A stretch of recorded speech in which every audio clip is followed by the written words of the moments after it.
محترم چې صاحب د محمد اسلم ورور پښتنه ده دی وای محترم چې صاحب وای زه مریض یم د پښتنه کړه ده وای د اکا لونی یا نور خورلنی زنانی چې کله کور ته راسي زموږ کړه وای زه هر چاته د خپل خور او د مور په نظر ګورم نو د دې سره زما مجلس کول څنګه دی؟ الجواب بالله التوفیق. محترم محمد اسلم ورور یقینا په حدیث مبارکه کې د یو مسلمان د پښتنې ډیر فضائل راغلي دي بلکې دا د یو مسلمان په حقوق کې دا راغلي دي چې عیادت المریض د مریض پښتنې کول. لیکن سره لدی بیا محدثین کرام او علما دا هم وایي چې د مریض باید چې پښتنه دومره نه وي چې سهار راشي شپه ګسه ورسره تیر کی بلکې وایي اراده سي خالد پښتنه وکړي چې ته څنګه یې ان تر دې چې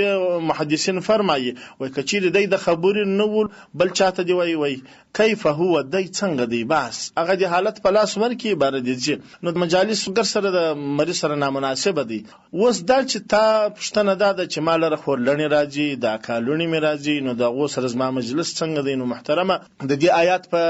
تشریح کې اعوذ بالله من الشیطان الرجیم ولا يبدين زينتهن الا لبعولتهن او آبائهن. معرف القرآن شپږم ټک صفحه 303 او روح المعانی کې علامه الوسی اتلسم ټک صفحه 122 کې لیکي چې هغه زنانی چې محرمات دي پر انسان حرام دي هغه کمی دي او کمی چې نامحرم دي پر انسان حرام نه دي هغه کمی دي. محرمات دغه دي چې یو زنانه کولای شي چې هغه سره خبره د ضرورت دا وکي د هغه څخه حجاب او پرده نشته. مثلا د یو زنانه خپل مور او پلار او همداسې خاوند او خسر یا خپل زامن خپل اولاد یا د خاوند د هغه زامن چې د بل میرمنې څخه وي او خپل سکنی او مورنی ورونه یا خپل وريرونه او خریان څخه و زنانه ته پرده معاف ده پرته لدی چې دی د نورو کسانو څخه به دا پرده کوي حجاب بکوي د بیل ضرورت خبري بلانه ورسره کوي. نو که په د نورو خورلنو کې ستاد دغه یو زنانه وی لکه دا چې می درته ذکر کړ نو د ضرورت په خاطر باندې بالکل پاغه کې باک او ستونزه نشته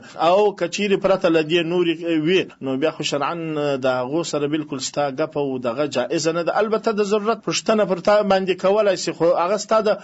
مور او پلار او قریبانو څخه دی وکي ته دا مو وای چې زه د مور د خور په نظر کې ورته ګورم ان تر دې چې نامحرمات سره زموږ فقهای کرام وای کسبین سره وي یا سپینجری وي د نامحرم شذ سره د نه سفر کوي نه دی وسره کښینی. علامه شامی رحمه الله په شپږم ټک صفحه 308 کې لیکي واجمعوا ان العجوز لا تسافر بغیر محرم فلا تخلو برجل شابا او شيخا. دغه سپینسری زنانه چې هغه چا سره چې هغه ودی ته حرام نه دی نو نه دغه سره سفر کولای شي نه دغه سره کاغذ پنجری دی که ځوان دی په یو خونه کې جلا مجلس نشي ورسره کولای. والله اعلم بالصواب.